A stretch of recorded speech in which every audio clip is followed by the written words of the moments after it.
আসসালামু আলাইকুম। Doctor consultancy থেকে Asadullah TV dot BD YouTube channel থেকে আমি আসাদুল্লাহ কনসালটেন্ট আছি তোমাদের সাথে। এমবিবিএস ফোর্থ ইয়ার শেষ। তো আজকে যে বিষয় নিয়ে আলোচনা করব সেটা হচ্ছে যে প্রাইভেট সরকারি মেডিকেল কলেজের তৃতীয় ওয়েটিং লিস্ট সম্পর্কে আমি আলোচনা করব। তো প্রথম যে প্রশ্নটা আমি রাখলাম সেটা হচ্ছে যে সরকারি মেডিকেল কলেজের তৃতীয় ওয়েটিং লিস্ট কবে দিতে পারে। আচ্ছা, তোমরা জানো যে অলরেডি কিন্তু দ্বিতীয় ওয়েটিং লিস্ট প্রকাশ করে ফেলছে। হ্যাঁ, ওই 27শে মার্চ কিন্তু দ্বিতীয় ওয়েটিং লিস্ট প্রকাশ করছে। সেখানে আমরা দেখলাম যে দ্বিতীয় ওয়েটিং থেকে 32 জন চান্স পেয়েছে সরকারি মেডিকেল কলেজে। বুঝতে পারছো? ওয়েটিং থেকে সিরিয়ালটা কয় হাজার পর্যন্ত গেছে? সিরিয়ালটা গিয়েছে তোমার 5360 পর্যন্ত। বুঝতে পারছো? কথা ক্লিয়ার?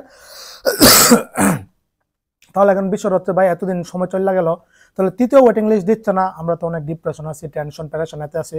অজস্র পরিবারের অজস্র হাজার হাজার সদস্যগণ কিন্তু টেনশনে আছে।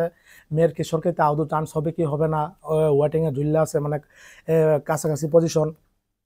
তো দেখো, এটা নিয়ে আজকে আমি বিস্তারিত কথা বলি। এই বিষয়গুলি তুললে আর একটু তোমাদের টেনশন কমে যাবে ইনশাল্লাহ। তো এই লিস্টটা কবে দিতে পারে এটা আসলে স্বাস্থ্য অধিদপ্তর নিজেও জানে না কবে দিবে। তো আমরা কিভাবে জানবো? তবে আমার অনুমান, আমি যেটা আমার অভিজ্ঞতা অনুমানে আমি যা বলতে পারি সেটা হচ্ছে এপ্রিল মাসে 15 তারিখের মধ্যে দিয়ে দিবে ইনশাল্লাহ। এটা মোটামুটি শিওর থাকো। বুঝতে পারছো? আজকে সরি দুঃখিত, এপ্রিল মাসে না, মে মাসের 15 তারিখের মধ্যে দিয়ে দিব, এটা শিওর থাকো। আজকে এপ্রিল মাসের 18 তারিখ। হ্যাঁ, তো 15 তারিখের মধ্যে দিয়ে দিবে ইনশাল্লাহ, এপ্রিল মে মাসের। বুঝতে পারছো? তাহলে 2 নম্বর যে প্রশ্নটা, তৃতীয় ওয়েটিং থেকে কয় হাজার পজিশন পর্যন্ত টানবে ও কতজনকে নিবে? মোস্ট গুরুত্বপূর্ণ একটা প্রশ্ন। দেখো, তৃতীয় ওয়েটিং থেকে কতজন নিতে পারে? প্রথম ওয়েটিং থেকে 172 জন নিছে, দ্বিতীয় ওয়েটিং থেকে 32 জন নিছে, তৃতীয় ওয়েটিং থেকে কতজন নিবে? প্রশ্নটা কিন্তু খুবই গুরুত্বপূর্ণ। দ্বিতীয় ওয়েটিং থেকে দেখতেছো অনেক কম নিছে। কম নেওয়ার একটা ওয়েটিং কিভাবে নিবে? তোমাকে তো ওয়েটিং থেকে তখনই নিবে যখন সিট ফাঁকা হবে, ভর্তি ক্যান্সেল করবে অথবা ভর্তি হবে না, তখন নিবে। ধরো তৃতীয় ওয়েটিং থেকে তোমার সরকারি মেডিকেল কলেজে সিট ফাঁকা আছে 10টা, তখন 10 জনকে নিয়ে নিবে। সিট ফাঁকা আছে 50টা, 50 জনকে নিবে। যদি 100টা সিট ফাঁকা হয় 100 জনকে নিবে। সিট ফাঁকার শর্ত কি? যদি যারা ভর্তি হয়েছে ওরা যদি ভর্তি ক্যান্সেল করে অথবা ভর্তি যারা ওয়েটিং লিস্ট দিয়েছে দ্বিতীয় ওরা যদি ভর্তি নয়, তখন হচ্ছে সিটগুলি ফাঁকা হবে, তাছাড়া কিন্তু ফাঁকা হবে না। তারপরও কতজন পর্যন্ত নিতে পারে, কয় হাজার পর্যন্ত সিরিয়ালটা যাবে?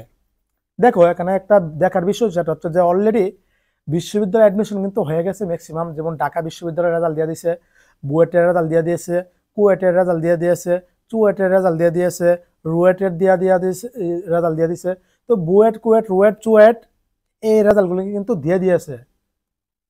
দিয়াতে লাভটা কি হয়েছে? অনেকেরই মেডিকেলে চান্স হয়েছে। বুঝতে পারছো? কিন্তু ওর স্বপ্ন হচ্ছে ইঞ্জিনিয়ারিং নিয়ে লেখাপড়া করবে, ইঞ্জিনিয়ার হবে। মেধা আছে, মেডিকেলে চান্স হয়েছে, এখন ভর্তি হয়ে থাকছে। কেননা এই ইঞ্জিনিয়ারিং পরীক্ষাগুলি, ভার্সিটি পরীক্ষাগুলি তখন হয়নি, তখন ভর্তি হয়ে থাকছে। ও তো আর ভর্তি না হয়ে থাকবে না। যারা হয়নি তো এগুলি তো ওয়েটিং থেকে টানছে। তো অনেকে ভর্তি হওয়ার পরও ভর্তি ক্যান্সেল করবে। যাদের ইঞ্জিনিয়ারিং সাবজেক্ট ওরা ইঞ্জিনিয়ারিংয়ে চলে যাবে। হ্যাঁ, তখন হিউজ পরিমাণ একটা সিট ফাঁকা হবে। এবং কতজন যাবে এটা হচ্ছে দেখার বিষয়, এটা তো কেউ বলতে পারে না। বুঝতে পারছো? ধরো 100টা সিট ফাঁকা হতে পারে, 200টা ফাঁকা হতে পারে, আবার 50টা ফাঁকা হতে পারে। এটা বলা যাচ্ছে না, এটা ওয়েটিং লিস্ট দিলে জানা যাবে। আবার দেখো যে অলরেডি গতকাল কিন্তু খুলনা বিশ্ববিদ্যালয়ের অ্যাডমিশন হয়েছে, মেডিকেলে খুলনা বিশ্ববিদ্যালয়ের অ্যাডমিশন। আর আগামীকাল কিন্তু আবার কুমিল্লা ভার্সিটির অ্যাডমিশন। আর সবচেয়ে আরেকটা যে বিষয়, কৃষির অ্যাডমিশন কিন্তু হয়ে গেছে, রেজাল্টও দিয়ে দিয়েছে। তো কৃষিতে 3000 সিট। এখানেও অনেকের স্বপ্ন থাকে যারা মেডিকেলে চান্স হয়েছে কিন্তু কৃষিতে পড়বে। কৃষিতে কেন পড়বে? কৃষিতে তো টপ সাবজেক্ট পাবে, ভেটেরিনারি সাবজেক্ট পাবে, ফিশারিজ পাবে, কৃষি পাবে। তো এগুলি কিন্তু অনেকে দেখা যাচ্ছে যে কৃষির জন্য চলে যাবে। অনেকে স্বপ্ন দেখে যে আরে এমবিবিএস এর লং জার্নি, অনেক সময় লাগবে, এখানে আমি ক্যারিয়ার না করে কৃষি, আমি 4 বছর কোর্স করার পরে আমি বিসিএস টিসিএস দিয়ে মোটামুটি ভালো একটা পদে চলে যেতে পারবো, প্রচুর টাকা ইনকাম করতে পারবো। এই উদ্দেশ্যে অনেকে কৃষিতে চলে যায়।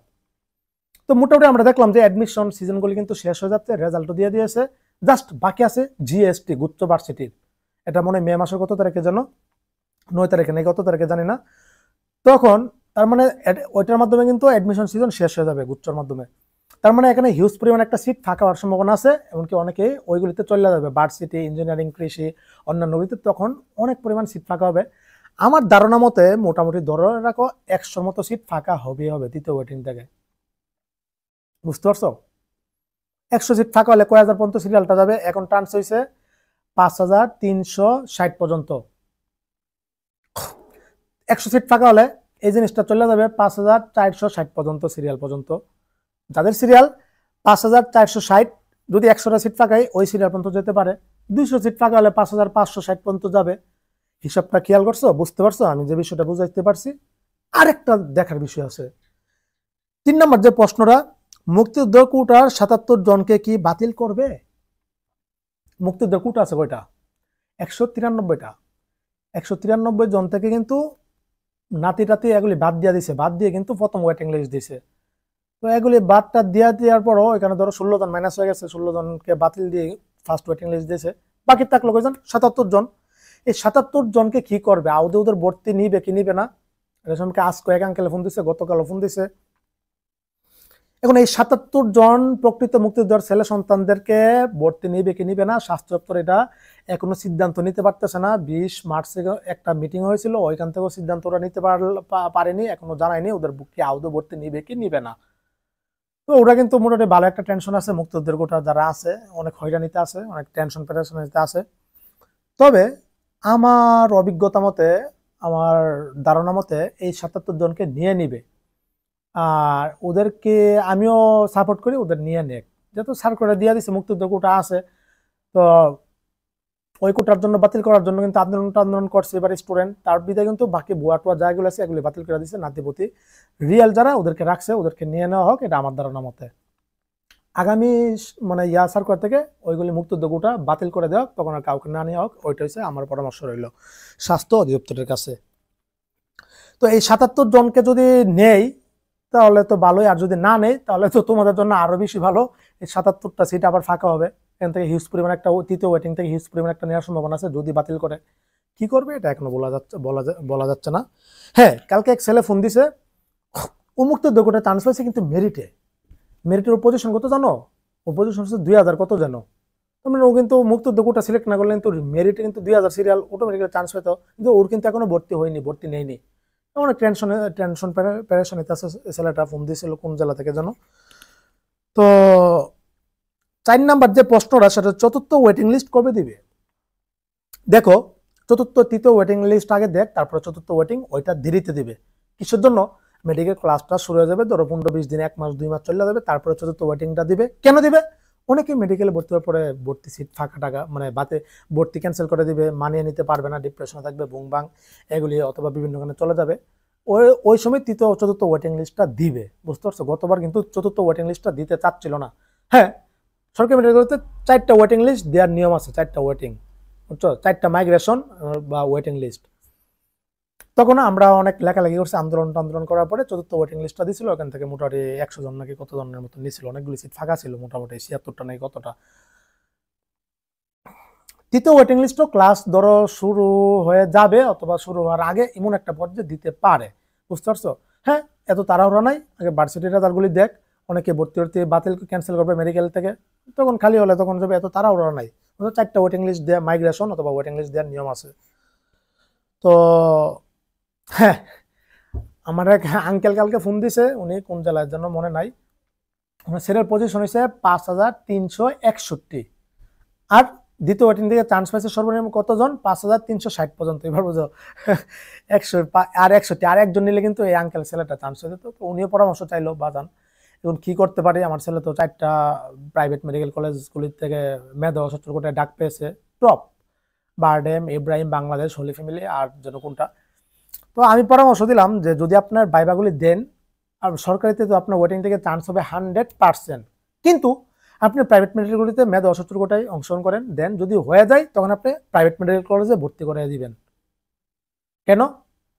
সরকারি ওয়েটিং থেকে আপনার যে মেডিকেলগুলিতে চান্স হবে তোমাদের, এগুলি হচ্ছে নেত্রকোনা, নীলফামারী, হবিগঞ্জ, তারপরে হচ্ছে তোমার হবিগঞ্জ, আরেকটা হচ্ছে রাঙ্গামাটি, তারপরে হচ্ছে মাগুরা, তারপরে হচ্ছে চাঁদপুর।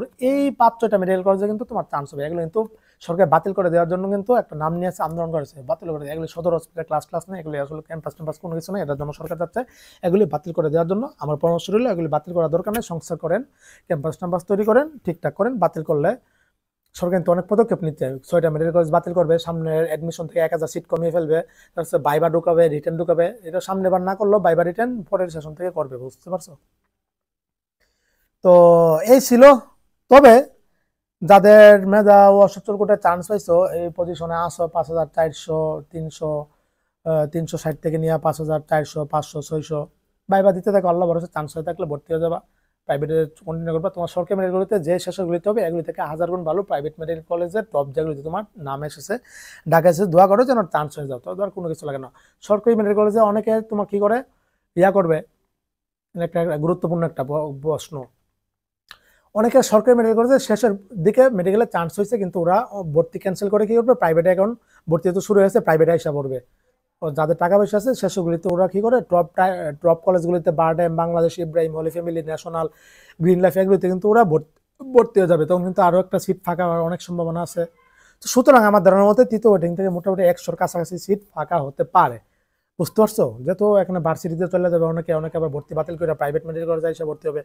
তো এটা আশাটাকেও কবে দিবে, কখন দিবে, এগুলি স্বাস্থ্য দপ্তর যখন দিবে তখন প্রকাশ করবো, সমস্যা নাই। ফার্স্ট ওয়েটিং লিস্ট যেভাবে, সেকেন্ড ওয়েটিং লিস্ট যেভাবে প্রকাশ করছে এভাবে প্রকাশ করবো। তো টেনশনের কারণ নাই, তোমরা টেনশন করো না, যদিও সময়গুলো অনেক খারাপ যাচ্ছে তোমাদের, তোমার পরিবারের, আত্মীয় স্বজন সবার। আর সবচেয়ে খারাপ যাচ্ছে আরো কাদের, যাদের মুক্তিযুদ্ধ কোটায় ঝুলিয়ে রাখছে, এমনকি যাদের বাতিল করে দিচ্ছে ওদের আরো খারাপ লাগতেছে। তো এই ছিল মুক্তিযুদ্ধ নিয়ে, মুক্তিযুদ্ধ এমনকি সরকারি মেডিকেল কলেজের ওয়েটিং লিস্ট এবং মাইগ্রেশন নিয়ে লাস্ট সর্বশেষ আপডেট নিউজ আমার ধারণা মতে, আমার যতটুকু আমি যাতে এগুলো নিয়ে বিশ্লেষণ করি, গবেষণা করি। তবে ভালো থাকো, সুস্থ থাকো, সকলের জন্য অনেক অনেক শুভকামনা রইল। আসসালামু আলাইকুম রহমতুল্লাহি ওবারাকাতু।